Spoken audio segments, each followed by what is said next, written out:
Telugu బుల్లితెరపై Jabardasth comedy షోతో అతి తక్కువ కాలంలో విపరీతమైన క్రేజ్ తెచ్చుకున్న అనసూయ తర్వాత వెండితెరపై కూడా తన సత్తా చాటుకుంది. ఒకప్పుడు ఐటమ్ సాంగ్స్ కి నో చెప్పిన ఈ భామ ప్రస్తుతం దేనికైనా సై అంటోంది. తెలుగు బుల్లితెరపై ప్రసారమవుతున్న జబర్దస్త్ కామెడీ షోలో మొదట అనసూయ యాంకర్ గా ఎంట్రీ ఇచ్చి తన వయ్యారాలు చిట్టి పొట్టి డ్రెస్సులతో కుర్రకారు మతులు పోగొట్టింది. అతి తక్కువ కాలంలో బాగా పాపులారిటీ తెచ్చుకున్న ఈ అమ్మడు తర్వాత ఇతర ఛానల్స్ లో యాంకర్ గా వ్యవహరించడమే కాకుండా కొన్ని ప్రైవేట్ ప్రోగ్రామ్స్ లో కూడా వ్యాఖ్యాతగా వ్యవహరిస్తోంది. అంతేకాదు ఇప్పటికే సోగ్గాడే చిన్ని నాయన, క్షణం, విన్నర్ సినిమాల్లో నటించింది. తాజాగా అనసూయ మహేష్ పై మండిపడడమే కాకుండా బండబూతులు కూడా తిట్టింది. జబర్దస్త్ కామెడీ షోలో ఈ మధ్య కొన్ని డబుల్ మీనింగ్ స్కిట్స్ వస్తున్న విషయం తెలిసిందే.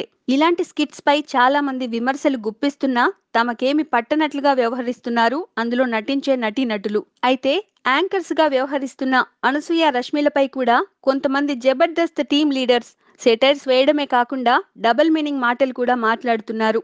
తాజాగా ఓ ప్రోగ్రాంలో మహేష్ ఉన్నట్టుండి అనసూయతో డబుల్ మీనింగ్ వచ్చేలా మాట్లాడాడు. దీంతో చిర్రెత్తుకొచ్చిన అనసూయ ఇలాంటివి మరోసారి రిపీట్ అయితే బాగుండదని, పళ్ళు రాల్తాయని సీరియస్ గా వార్నింగ్ ఇచ్చింది.